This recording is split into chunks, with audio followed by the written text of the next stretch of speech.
At Henson, we're looking forward to the holidays, and that means more time in the kitchen. Now, imagine your trusty kitchen knife had a wobbly handle. You'd be nervous. Well, the same is true in shaving. Most razors on the market today don't support the blades well enough, allowing them to flex and bend. This is a source of razor burn. At Henson, we used our 20 years of aerospace manufacturing to solve this problem, supporting the blade so you can use it confidently. To learn more and to get 100 blades for free, go to hensonshaving.com/holiday. It is Ryan here, and I have a question for you. What do you do when you win? Like, are you a fist pumper, a woo-hooer, a hand clapper, a high-fiver? I kind of like the high-five, but if you want to hone in on those winning moves, check out Chumba Casino. At ChumbaCasino.com, choose from hundreds of social casino-style games for your chance to redeem serious cash prizes. There are new game releases weekly, plus free daily bonuses, so don't wait. Start having the most fun ever at ChumbaCasino.com. No purchase necessary. VGW. Void where prohibited by law. See terms and conditions. 18+. Jingle all the way. Oh, what fun it is to ride in a one-horse open sleigh. That was swell. That really was, kids. Now, you really did sing at that time. When we go on the air, I want you to do it just like that, will you? Joe, what do you mean when we go on the air? What? We're on now. Yeah, we're what? We're on, Joe. Well, don't stand there, Bob Murphy. Do something. Ring the sleigh bell, somebody. That's it. Yes, it's the Quiz Kids Christmas party, friends, coming to you this afternoon from the living room of Joe Kelly's home. There's no formal schoolroom atmosphere here. Instead, it's a typical picture for this season of the year. A group of happy youngsters gathered around a glittering Christmas tree and vainly trying to maintain some semblance of order is our host, the chief quizzer himself, Joe Kelly.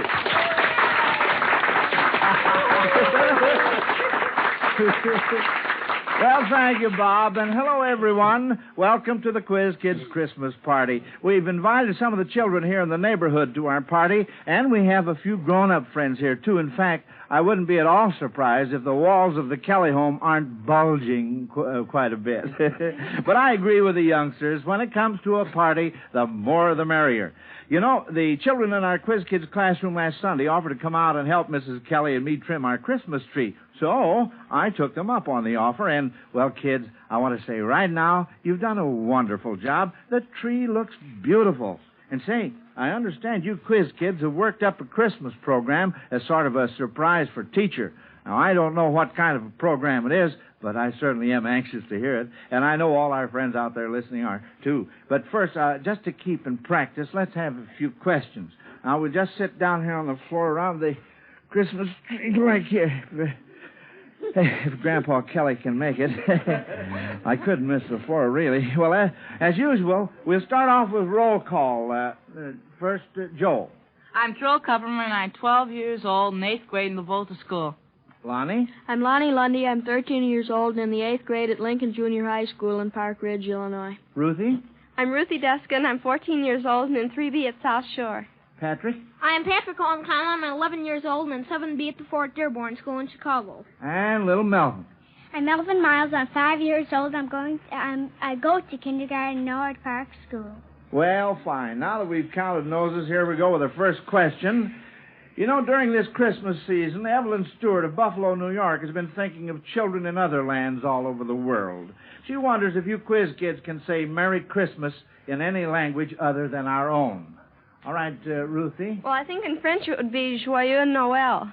Well... Or something on that order. Maybe it would be Noël Joyeux. I'm not sure which it is. That's just what it would be. That's fine. And, Lonnie? Well, I don't exactly know a foreign language, but I can give you it in languages that aren't English, like Pig Latin.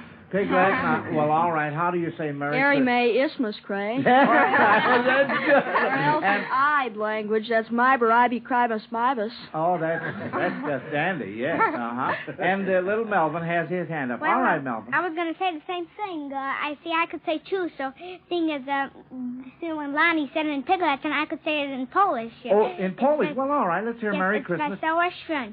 Well, what do you know about that? That's fine. Oh, say, by the way, have you kids heard why Santa Claus is giving his reindeer umbrellas for Christmas presents this year? Have you heard, Pat? Well, would it have something to do that what goes up the chimney up can't come down the chimney down, or that old joke? No. Lonnie? Well, might have some connection with their their name, reindeers. You're warm. Ruthie? Well, maybe it'd be to keep the rains out of their faces. You're pretty close. It's to keep them out of the reindeer. Oh, dear. I just had to get that in there. That's all right, too. Well, now, here, the next question here is from Miss Doris Bredenberg of Seattle, Washington. And she wants to know what opera characters might have used these familiar present-day signs to advertise their business. First, a red and white striped pole. What opera character, Patrick? Well, that would be Figaro. The Barber of Seville and the Marriage of Figaro. He was a barber. Right. Absolutely. Who, he says he combed the men's hair by day and made love to the ladies by night. Yeah. And how about the sign of the flying red horse? What opera character? The sign of the flying red horse, Pat? Well, it might be the Flying Dutchman. Well, he flew, not on a horse, but... No, not exactly. Joel? Well, wouldn't it be Brunhild in the Ring operas? Well, you're very, very close. Very close. Did we give up on this? Ruthie? Well, I think it'd be the Valkyries. That's right. Absolutely. That's right, Ruthie. That was very good, children. As usual, we're sending a fine Zenith transoceanic shortwave portable radio to Doris Bredenberg of Seattle, Washington, for sending in this question that you have answered correctly. Now, if you miss a question this afternoon, Alka-Seltzer's reward will be the same as it usually is, a big Zenith radio phonograph combination.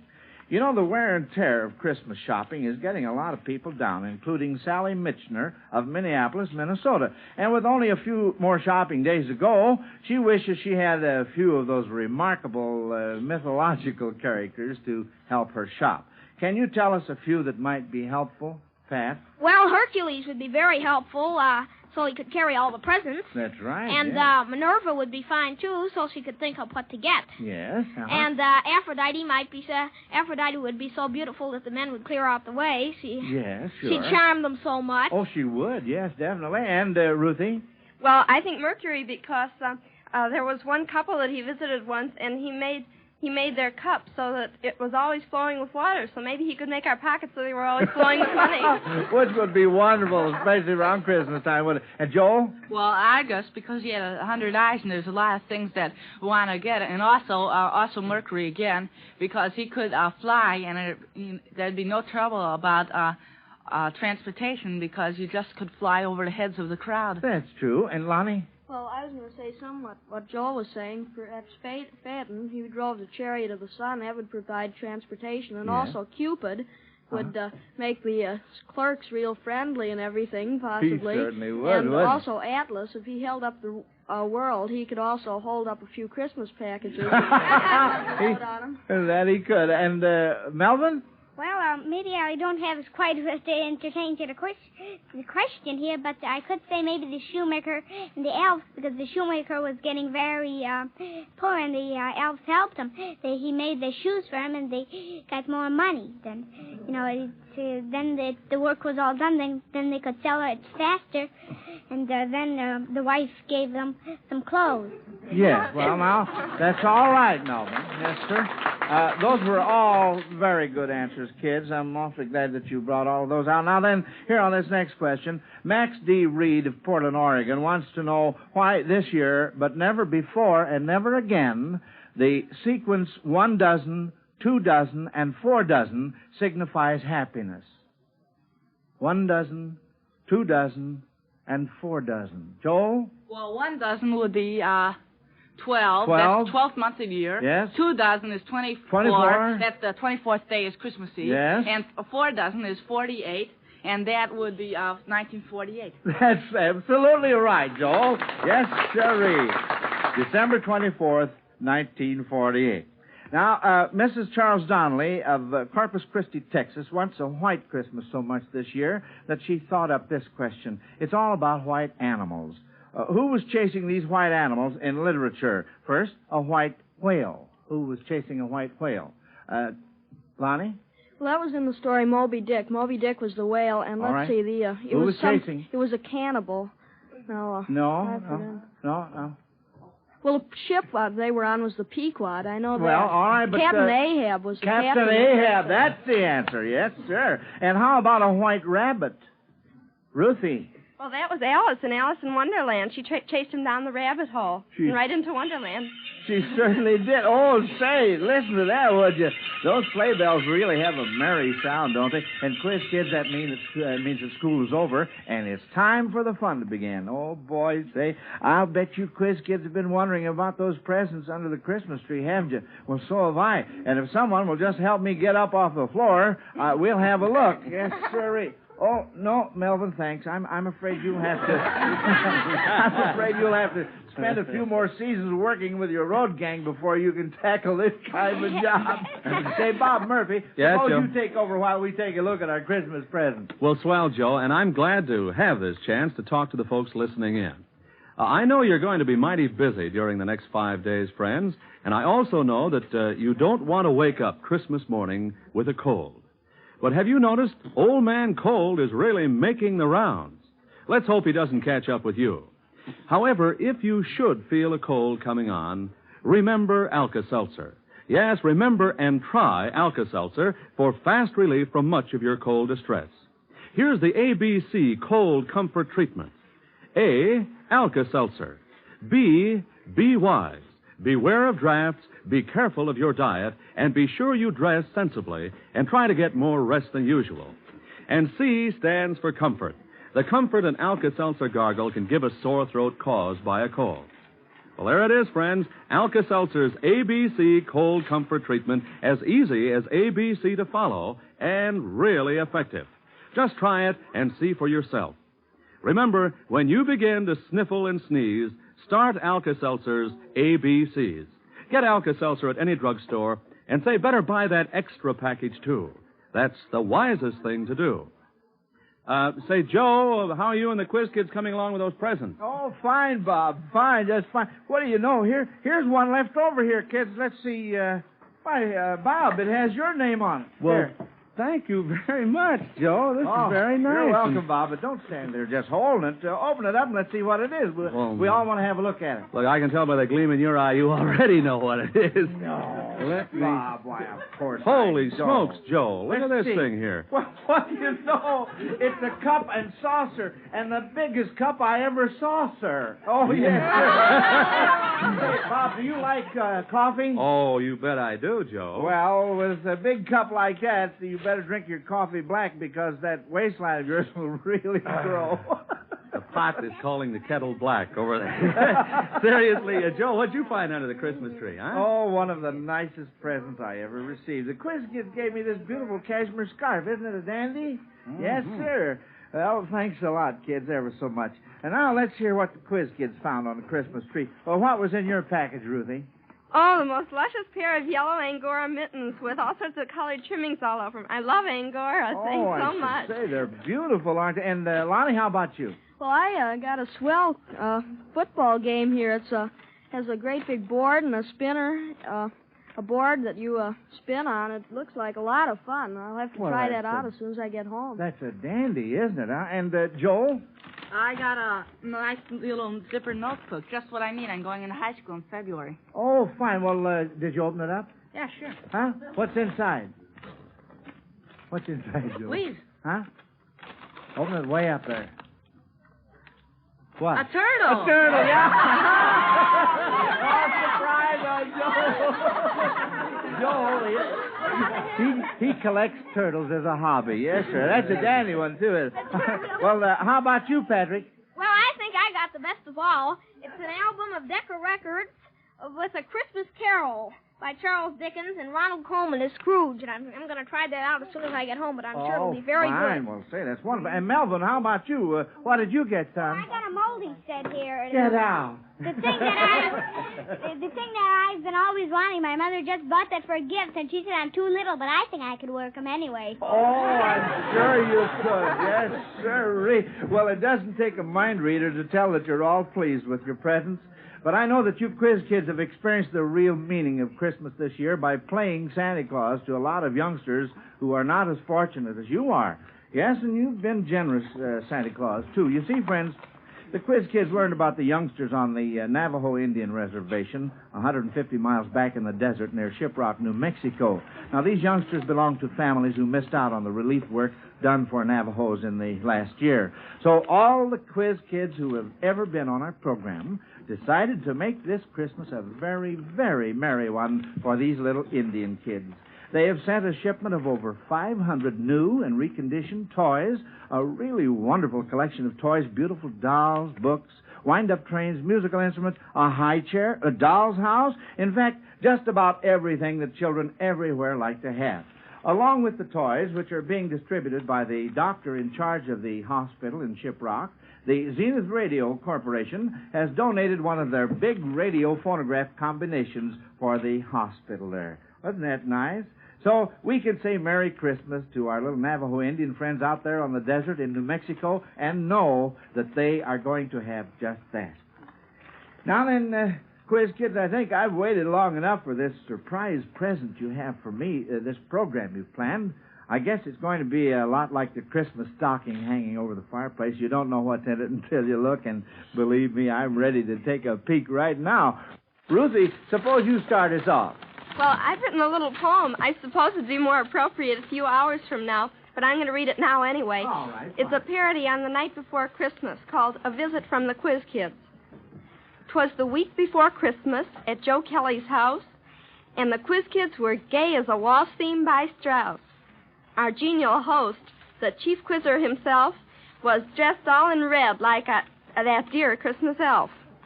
Soon from the piano there issued a chord that sounded like cranking a Model T Ford. Oblivious, Lonnie continued to play, while Pat's Irish tenor went trilling away. Joel, sampling each cookie and sweet, interrupted the music with, "When do we eat?" And wee little Melvin, in his best bib and tucker, stood licking the last of his old all-year-sucker, while I, looking on with envious eyes, wondered if pretzels would increase my size. Yes, the Kellys, the Quiz Kids, our parents and staff had a wonderful party with many a laugh.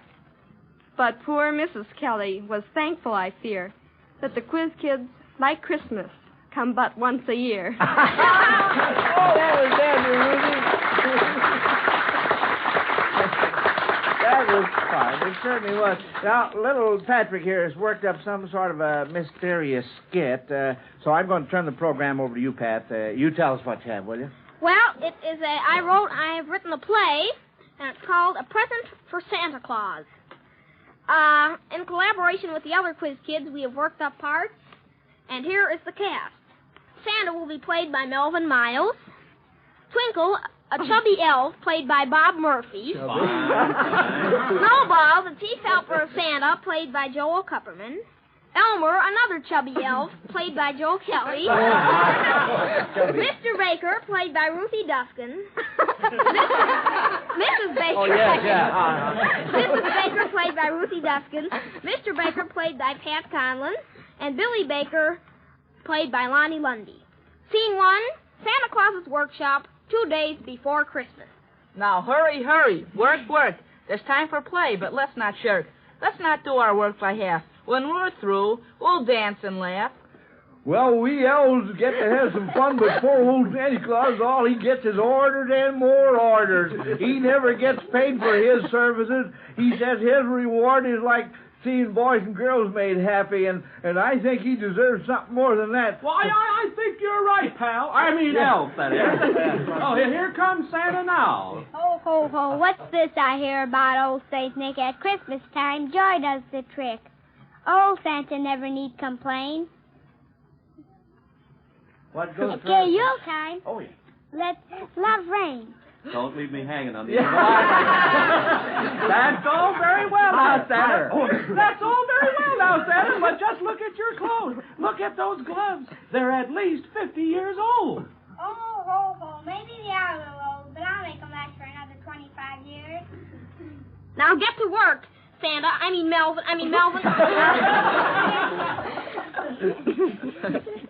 Melvin, you're supposed to say, now get to work. Well, now let's get to work. We have all things to do, you know, now. Scene 2, the same evening in the living room of the Baker home. Enter Mr. Baker. Anybody home? Dinner will be ready in a minute, dear. Oh, hello, Dad. Say, I wanted to ask you if I could have some more money to buy another Christmas present. Why, you've already borrowed quite a little over your usual allowance, Billy. I thought you bought all your presents. Well, not exactly. You see, well, I wanted to buy a present for Santa. What? A present for Santa? Well, now that's just silly. He doesn't get presents, he gives them. Well, I know, but gosh, I had an awfully funny dream last night, and I want to get Santa a pair of gloves. Please let me have the money. I'll pay you back. Honest, I will. Oh, all right. Now run along and wash your hands before dinner. A present for Santa. Indeed. What are you mumbling about? Billy wants to buy a pair of gloves for Santa. Imagine that. Scene 3, the Baker living room, late Christmas Eve. Santa steps down the chimney accompanied by Snowball. Oh, this is a pleasant room here. Now, let's see. Now, this here is the Baker's living room. All right. All right, Snowball, pull out the baker's dozen. Ha, ha, ha. Santa, how can you still joke after all the hard work you've done tonight? I'm worried about you. Really, I am. Oh, dear, oh, dear. Oh, wish we'll get that work done quick. Why, look at this. A pair of gloves for Santa from Billy Baker? Why, some people are worried about the younger generation. I'm worried about the older generation. Now it's the next morning in the Baker home. Mr. and Mrs. Baker are picking up the gay wrappings left from the gifts. Billy did seem to enjoy his gifts, didn't he? Where is he now? Oh, he's getting all slicked up for church. He didn't seem to mind about Santa not taking those gloves. Oh, that was clever of you, dear, letting him put them here for Santa. Why, they're right here by the fireplace and... Well, I'll be switched.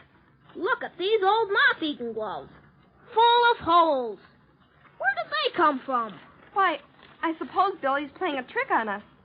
But look at the size of them. Where did they come from? And look, am I seeing things? In the fireplace. In the ashes. Footprints. A huge one and a tiny one going into the fireplace. This is ridiculous. We know all about Santa Claus. I'm not so sure of what I know. Those footprints. I don't understand it. Say, I don't know. Maybe you're right. What if Billy is right? Maybe what all the world needs is the perfect faith of a child.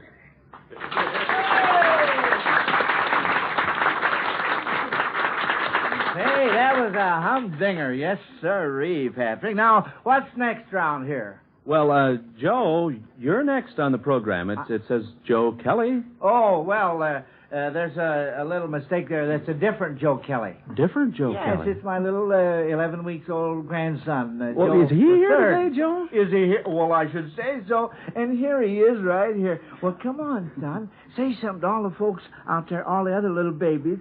Yes, say something to them. Give a great big plug for Alka-Seltzer. Now, come on. After all, we're coast to coast on NBC. I knew he was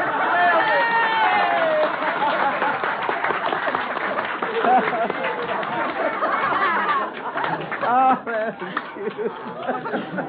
Of course, that's only his grandfather speaking. Yes, sure. Well, now let's see what's next here. Oh, yeah. Say, Joel, what are you going to do for your part of the program? Well, I'm not quite a piano player, but I'm stuck with the piano, so I'll do my best. Oh, fine. Well, what are you going to play for it? Condensation of Waltz in E-flat by Duran. Oh, that'll be dandy. All right, get over there at the piano. Now, everybody be real quiet. You too, Joe the Third.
Thank you, Joel.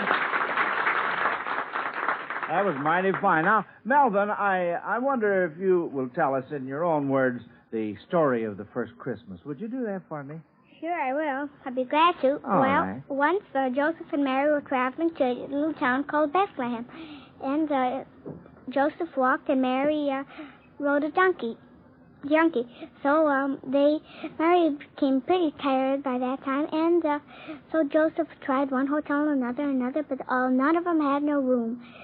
And it was the same thing went on until finally they came to the last one, and the man said, I have no room for you in this here hotel, but you can sleep in my stable. So they went. They were very glad to find a place to sleep, and they went. So Joseph made a nice bed out of straw for Mary, and Mary lay down, and also, and just at that minute, a bright star showed of Bethlehem. And just then, at that moment, a little baby infant Jesus was born. And also, 3 wise men were studying the stars, and they saw that bright one. So they went. They said, could this be the star that we've been looking for, searching for? And could that be the star of Jesus? So they went and followed till it finally showed down. And they went in, and sure enough, there it was. It was little infant Jesus laying down, and Mary and Joseph were watching the little baby. And they brought gold and myrrh, some other incense. That was it. Well, fine. That was just fine. Wasn't it? Good for a little 5-year-old. Well, Lonnie, it's your turn now, and what surprise do you have for us? Well, over this week I composed a little Christmas carol that I'd like to sing for you. Oh. I call it The Guiding Star. Oh, well, let's listen to it. Now, everybody be real quiet. Lonnie's sitting down at the piano. All right, fine.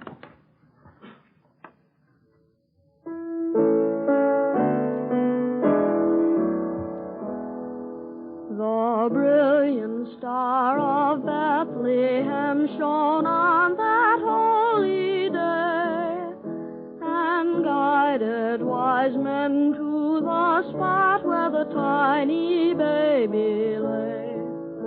And angels came from heaven above, the tidings glad to sing, to shepherds who had gathered round to worship their new King.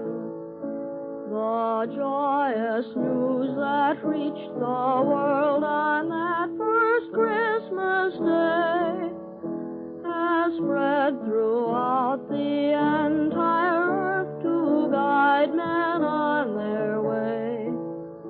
When hope is low, man must but look to that bright star again, to have his faith reborn with peace on earth, goodwill toward men.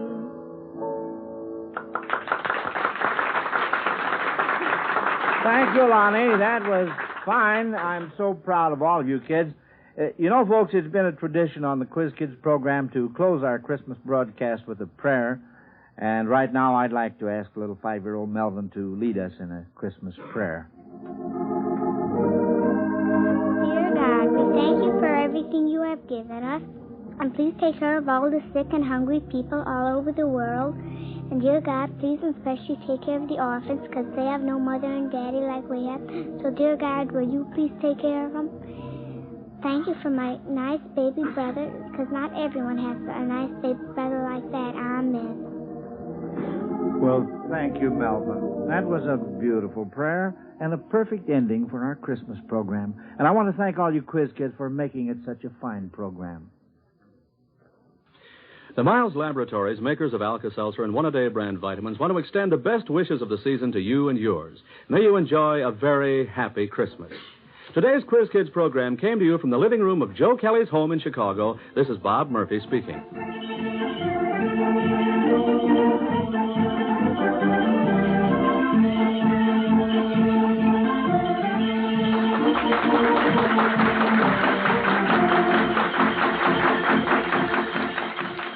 This is NBC, the national broadcasting company.